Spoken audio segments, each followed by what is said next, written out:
मुस्लिम का भी किसी का हुआ है आज तक? कभी नहीं। वो गुरु है लेकिन वो कभी किसी हिंदू का नहीं हो सकते। कैसे इल्जाम लगा रहे हैं हम लोग पे? और वो लड़की यहाँ पढ़ाई करने आई है, माँ बाप उसको पढ़ाई करने भेजा, यहाँ पर वो कर रही है बंटवारा कर रही है कि कौन अच्छा है कौन गलत है।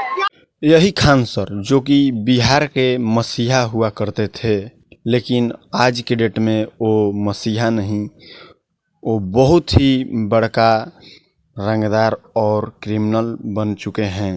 ये मैं नहीं बोल रहा हूँ, उनके ही स्टूडेंट बोल रहे हैं, जो कि बिहार के गुंडा है, गुंडा। उन्होंने गोली चलवाया रोशन सर पर। गुंडा है खान सर, गोली चलवाया रोशन। वो तो कहते हैं कि हम ग्लोबल टीचर हैं। नहीं, वो झूठा एक नंबर का चोर बेईमान गद्दार है, गद्दार है। हमें तो नहीं लगता है कि खान सर ऐसा कर सकते हैं, लेकिन आप लोगों का क्या लगा अपना राय कमेंट बॉक्स में ज़रूर बतलाएं। अगर खान सर के बारे में कुछ जानते हैं तो ज़रूर कमेंट बॉक्स में बताएं।